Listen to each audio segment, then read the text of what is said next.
नमस्कार साथियों, बहुत-बहुत स्वागत है आप सबका मेरे चैनल पर। दोस्तों, कहते हैं कि सुंदर विचार वही तभी आएँगे जब आप सुंदर विचारों को सम्मान करेंगे।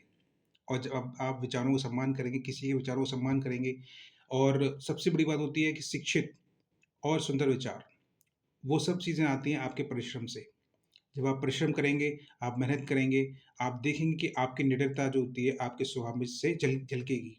जब आप शिक्षित होंगे, तो आपके लहज़े से, आपके बात करने के तरीके से, आपके शब्दों से जो शालीनता आएगी, वो दिखाई देगी। तो ये होता है, जब आप शिक्षित होते हैं, तो डेफ़िनेटली हम अपने विचारों को रखते हैं और विचारों का अवश्य सम्मान करना चाहिए। मैं आपके विचारों से बिल्कुल सहमत हूँ। क्यों? क्योंकि आपने जो साथी के बारे में जो विचार रखे, वो विचार मैं पूरी तरह से सहमत इसलिए हूँ, क्योंकि मेरा भी यही मानना है कि हमारा जीवन साथी, हमको अपने जीवन साथी के प्रति पूर्ण रूप से समर्पित होना चाहिए, और साथ ही साथ उसके करियर के प्रति उसको सपोर्ट करते हुए, फ़ाइनेंशियली, इमोशनली हर तरीके से उसको सपोर्ट करते हुए, उसको डेफ़िनेटली पूरी तरह सपोर्ट करते हुए उसको सेल्फ डिपेंडेंट बनाना चाहिए। जब हम अपने जीवन साथी के प्रति सच्चे भाव, ईमानदारी और कर्मनिष्ठा के साथ एक ईमानदारी रखते हैं, तो डेफ़िनेटली हमारा जीवन साथी जो होता है ना, वो अपने माहौल मतलब विचारों को अच्छे से व्यक्त कर पाता है, और जब वो व्यक्त कर पाता है, तो उसके विचारों का सम्मान करते हुए हमें बिल्कुल इस बात को ध्यान रखना चाहिए। कहते हैं ना कि जो शिक्षा होती है सॉरी, जो शिक्षा होती है, वो पनपती तो हमारे दिल में है और उगती हमारे दिमाग में है, और जब वो फल देती है, तो हमारी ज़बान से देती है। तो सवालों और उत्तर का जो समावेश है, वो यही कहता है कि सवाल भले ही कितना कड़वा हो, लेकिन हमें उत्तर शालीनता से और विनम्रता से ही देना है। क्योंकि इतिहास गवाह है इस बात का कि हमेशा प्रश्नों पर किसी ने ध्यान दिया तो उत्तर पर दिया। तो आपकी इस बात से मैं बिल्कुल सहमत हूँ। हमें जीवन संगिनी को सम्मान देते हुए, उसके विचारों को सम्मान देते हुए, उसको सेल्फ रिस्पेक्ट देते हुए, और साथ ही साथ उसको डिपेंडेंट बनाते हुए, और डेफ़िनेटली उसको उसके करियर के प्रति ऑनेस्टी के साथ सपोर्ट करते हुए,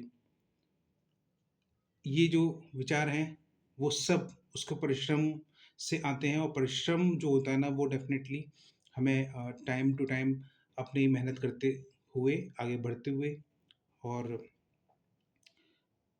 जैसे कि एक बात और बताता हूँ, जैसे कि मैं अपना एक्सपीरियंस बता देता हूँ कि जब मैं हॉस्टल में था, तो डेफ़िनेटली लोग ड्रिंक करते थे, लड़के ड्रिंक करते थे, लेकिन मैंने आज तक ड्रिंक नहीं की, क्योंकि मेरे फ़ादर जो हैं वो बहुत ज़्यादा स्ट्रिक्ट थे इस चीज़ को लेकर, उन्होंने भी कभी ड्रिंक नहीं किया, और उन्होंने वो इस चीज़ को लेकर बहुत ज़्यादा स्ट्रिक्ट थे, और उनकी स्ट्रिक्टनेस की वजह से, उनके उनके संस्कारों की वजह से मैंने आज तक इस चीज़ को हाथ नहीं लगाया, राइट?